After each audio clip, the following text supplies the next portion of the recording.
Bonjour Patrick, à tournoi exceptionnel, événement exceptionnel, invité exceptionnel. Donc déjà on est très heureux de t'avoir, donc on voudrait te dire merci d'être présent aujourd'hui. Et on voudrait également te dire merci au titre du partenariat de la Ligue, qui n'est pas négligeable. Donc on voudrait juste simplement avoir ton point de vue sur l'événement, sur la politique de la Ligue en termes de partenariat pour les gros tournois, et puis peut-être un petit message personnel, tout simplement. Donc je vais te laisser parler. Merci Pierre-Yves. Bon, écoute, ça me fait très plaisir de venir à Port-Scolaire, parce que Port-Scolaire, c'est l'étape du bout du monde, un petit peu, au niveau des tournois bretons, surtout des CNGT, bon, puisqu'il y a 5 tournois CNGT, donc CNGT veut dire Circuit national des grands tournois. Hein. Bon, dommage que Roscoff ait capitulé cette année, mais en tout cas, bon, je dirais que la palme bretonne, c'est quand même Port-Scolaire pour la première édition, puisque Ranius Saint-Malo est déjà au mois de juillet. Maintenant, Port-Scolaire, bien sûr, et le Valandré qui va suivre. Bon, dans les autres grands CNGT sont donc Vannes, et puis Perros au niveau des filles. Bon, ce tournoi dans un club qui est toujours, je dirais, en ébullition et en projet. On parlait tout à l'heure avec le président Alain, donc qui est très occupé actuellement. J'ai vu tout à l'heure qu'il est pris comme tout directeur de tournoi, mais qu'il a encore beaucoup d'ambition pour ce club, et je crois qu'il est en train de mettre en place une relation très constructive avec la mairie. Donc dans un club de cette importance, avec des tarifs très modiques, parce qu'il fait un gros travail au niveau du partenariat, je crois qu'on ne peut qu'encourager ce genre d'initiative. Le président de cette envergure, il n'y en a pas beaucoup. Il n'y en a pas beaucoup, c'est un passionné et qui réussit, et donc vraiment, je le félicite.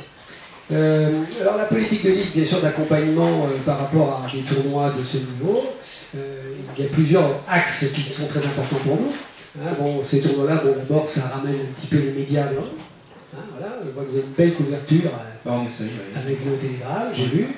Bon, West France est très peu représenté ici, donc pour vous c'est moins important que d'autres tournois.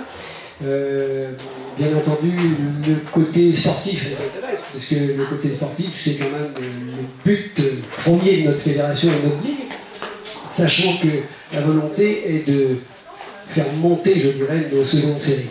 Donc l'aboutissement final, le tableau final ici, est quelque chose de très important pour nos joueurs bretons qui auront réussi à aller jusque-là en tout cas. Donc ça c'est un deuxième axe, et puis je dirais que le troisième axe, c'est aussi ces tournois qui permettent d'avoir des bons arbitres. Parce que l'arbitrage, je dirais, accompagne nos sportifs, il n'y a pas de sportifs sans arbitrage. Bien maintenant, à nous de trouver les moyens pour avoir le plus grand nombre d'arbitres sur la montagne, bien sûr. Et puis, en tout cas, ces tournois-là ne font qu'aguerrir ceux que nous avons déjà formés, qui sont présents. Voilà. Et puis, si on a beaucoup d'arbitres, ça nous permettra peut-être d'être dans une politique beaucoup moins mercantile que maintenant. Voilà. Tout à fait. Un petit mot quand même concernant le partenariat. On a des baisses compte tenu de la situation économique au niveau de nos institutionnels. Ne faut-il pas trouver d'autres ressources, d'autres partenaires aujourd'hui en s'orientant peut-être vers le privé? Alors oui, c'est évident. Enfin bon, des tournois comme celui-là devraient être ou doivent être, quand je regarde ce qui se passe ailleurs, il doit y avoir des aides du Conseil général. C'est souvent ce qui se passe, voire des conseils régionaux, puisque je sais que le Valandré, sur les Côtes d'Armor, réussissent à avoir un financement conseil régional. Donc j'imagine que les collectivités doivent participer. Et bon, les départements, bon, je sais que sur les Côtes d'Armor, accompagnent, sur le 56 accompagnent également. Alors sur le 29, je sais qu'il y a une autre manière de pensionner, ainsi que sur le 35. Donc c'est vrai que c'est l'ossature financière de ces tournois, les collectivités, bien sûr, les ressources propres du club, et puis les partenaires, bien évidemment. Alors les partenaires, je crois qu'ici, Alain, il a fait beaucoup de choses. Il m'a expliqué tout à l'heure le nombre de panneaux qu'il a pu avoir, qui permettent d'ailleurs ensuite, bien sûr, d'alimenter son tournoi, mais aussi d'alimenter son école de tennis. J'ai pu remarquer que c'est quand même très important au niveau du budget, ce qui permet, comme je l'ai dit tout à l'heure, d'avoir des tarifications modiques, et ce qui permet le développement du tennis et le maintien du tennis, et l'accès du tennis par rapport aux gens qui habitent la région. Dernière petite question, Patrick. Donc, une initiative cette année sur l'Open. avec une couverture média sur Internet. Pour toi, Internet, c'est quoi? C'est un nouveau média de communication ou c'est tout simplement vivre avec son temps? Ah non, c'est un outil de communication, c'est évident. Hein. Bon, je ne sais pas, je suis un adepte de tennis, bien sûr. Et quand je veux avoir une information, oui, c'est avant le journal, je vais voir les résultats sur les sites. Donc, oui, on n'est pas encore trop habitué à cet outil, mais je crois qu'il est forcément un outil d'avenir et qu'on ne peut pas s'en passer, que cette initiative-là m'a beaucoup plu d'ailleurs. Et juste à ce titre-là, je voudrais vous dire que je suis intervenu également pour le beach tennis à l'Octudie, et je ne sais pas par quel biais, mais la fédération de tennis, en fait, cette intervention, ce petit moment que j'ai pu parler, est arrivé à la fédération. Donc c'est-à-dire que ça véhicule quand même beaucoup. Nous avons tous les sites communautaires comme YouTube, Facebook aujourd'hui qui relayent l'information de manière très vite, en Oui, effet. bien sûr, mais bon, c'est une information qui va très vite, évidemment.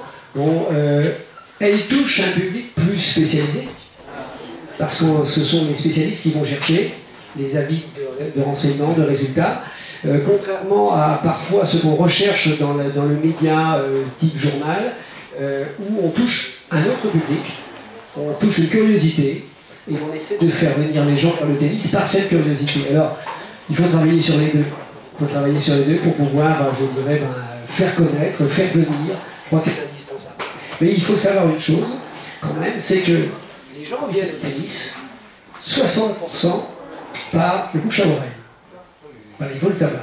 Que les événements, les grands événements, il y a 10% de retombées, c'est-à-dire 10% on va dire que s'il y a un club de 300 licenciés, eh bien il y a 30 personnes qui seraient venues ici s'inscrire au club grâce à des grands événements.